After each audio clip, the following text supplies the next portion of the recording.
Matin Sport. Armel, bonjour. Bonjour.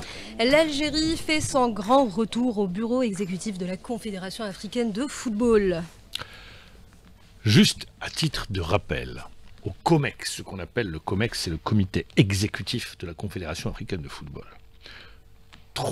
Deux Algériens ont été élus au COMEX. Le premier, c'était le défunt président Maouche, tout juste après l'indépendance de l'Algérie.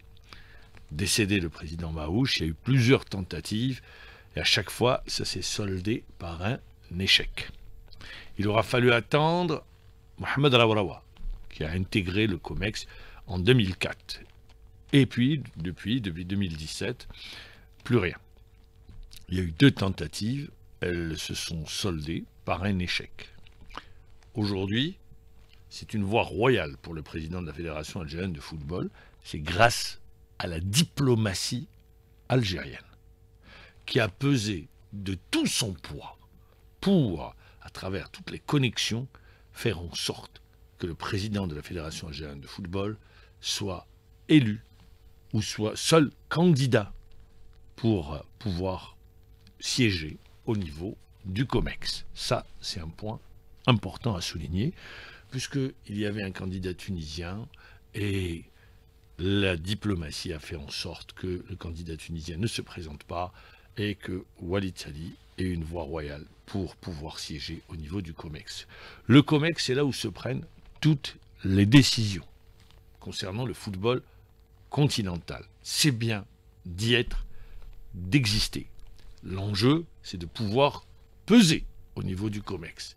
Deuxième enjeu, c'est de pouvoir également faire en sorte d'avoir des représentants dans les différentes commissions, et les plus importantes, bien évidemment, puisque pour les commissions, vous êtes cooptés et non élus. Seuls les présidents de commission sont des membres élus au COMEX. Voilà l'enjeu.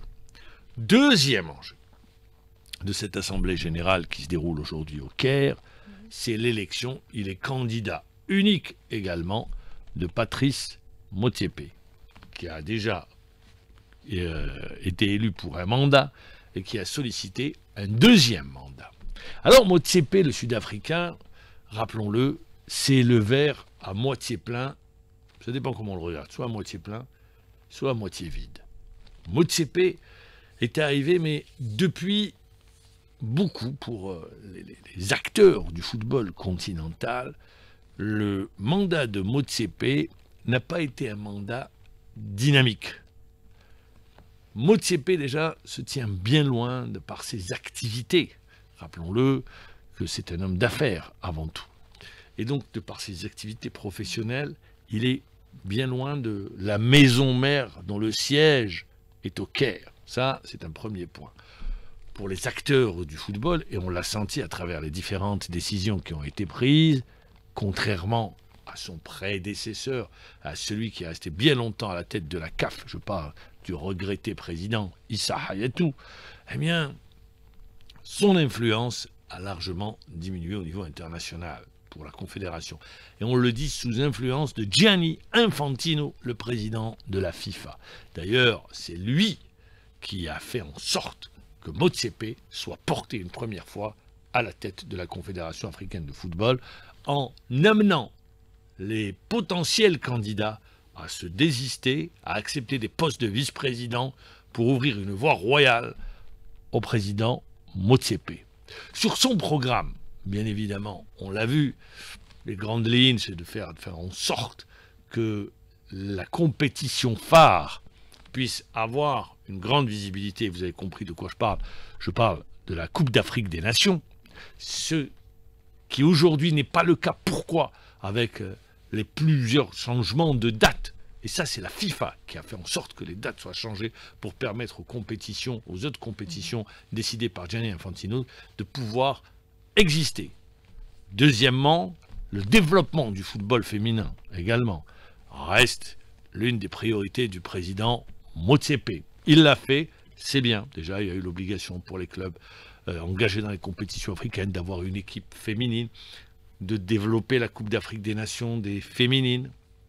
Troisièmement, son rêve, il le fait, tout comme l'a fait Gianni Infantino, une super coupe d'Afrique des clubs qui verrait les meilleurs clubs ou les plus grands clubs africains se retrouver à travers une super ligue africaine. Tout comme va le faire Gianni Infantino avec la Coupe du Monde et des clubs où il y aura une cagnotte d'1 milliard d'euros que devront se partager les clubs. Donc voilà aujourd'hui ce qui va se dérouler au Caire, où l'enjeu de cette Assemblée générale et de ce qui attend le futur président. Mais ce qu'on retiendra, ce qui nous concerne, c'est notre retour, le retour du football national dans un COMEX au niveau du comité exécutif de la Confédération africaine de football. Football, toujours en Coupe d'Algérie, l'USM Alger et MC El Bayed se qualifient pour les quarts de finale. Ça a été plus compliqué pour El Bayed, 0-0 à l'issue des 120 minutes de jeu. Il a fallu avoir recours au tir au but, 6-5, et El Bayed se qualifie. 8e match sans défaite pour l'équipe de Bayed, qui est en train de faire une belle remontée et qui se qualifie pour les quarts de finale de la Coupe d'Algérie. L'USMA d'Alger s'était attendu, devait se qualifier. Dès le départ, sur le papier, l'équipe était donnée favori et ça s'est confirmé à travers une petite victoire toutefois. Petite, 1-0. Maghrem, qui a inscrit sur penalty, lui qui est arrivé durant le mercato à la 69e minute de jeu. On va écouter le défenseur Lamara sur cette qualification. Bon, bien sûr, c'était pas un match facile, c'était un match difficile. C'est un derby. Ça fait bien longtemps qu'on n'a pas vu un match pareil. Et on savait que ce match ne sera pas facile. On a trouvé des difficultés, surtout en première mi-temps. Alhamdoulilah, on a fait la qualification. Je remercie les deux peuples, soit le peuple du RC Kouba ou bien le peuple du l'USMA d'Alger. Et Inch'Allah, l'accession pour le RC Kouba. Ça sera très compliqué si c'est le vœu de la Mala que Kouba puisse accéder, 7 points de retard sur Ben Aknoun. Allez, on va écouter Abdelaziz Houssine, l'entraîneur adjoint du RC Kouba, suite à cette élimination. Peut-être qu'on n'a pas vu un grand match des deux côtés. C'est qu'on a fait une partie, on n'a pas à rougir sur le rendement de cette équipe. Après la défaite à Tiaret, on avait fait une très bonne deuxième mi-temps. Mais malheureusement, c'est l'expérience qui a prévalu. Mais je dirais qu'après le visionnage de l'action du penalty, le penalty n'existe pas. Ah ben voilà, ça c'est l'avis d'Abdelaziz sur le penalty. Pour lui, il n'y avait pas penalty. Aujourd'hui, CRB, favori face à l'US Chaouia. Tout comme pour le match de Kouba USMA d'Alger, en Coupe d'Algérie, ça se joue sur 90 minutes, 120 ou séance de tir au but. Et tout peut arriver, d'autant plus que le CRB sera privé de Keded en défense. Donc l'axe central va connaître des changements avec une équipe du Chabab qui rêve, eh bien, qui est détentrice du trophée, d'aller le plus loin possible dans la compétition. Voilà pour la Coupe d'Algérie. Ça sera en direct sur les ondes à partir de 22 h. La petite musique.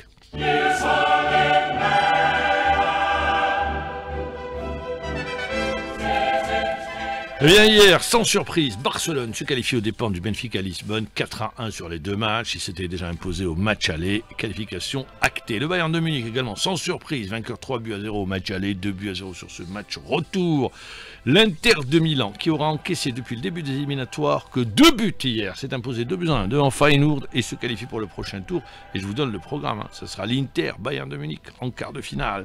Et Liverpool, eh bien oui, la meilleure équipe européenne qui a terminé la première place sur la première partie de la Champions League, sortie par le Paris Saint-Germain, 1-0. Ça s'est joué au tir au but. Aujourd'hui, vous avez Lille, Borussia Dortmund, Arsenal, PSV Eindhoven, Aston Villa, Club de Bruges, Aston Villa, ballottage favorable, Arsenal, n'en parlons pas, 7-1 au match aller. Lille, Borussia Dortmund, avec peut-être Ben Sebaini qui sera aligné, un but partout entre les deux équipes. Et puis le derby 100% espagnol, l'Atlético face au Real, 2-1, mais rien n'est encore fait dans cette partie, d'autant plus que Mbappé pourrait ne pas jouer ce soir. De belles affiches, merci à vous, Mohamed Djibour, pour l'actualité sportive.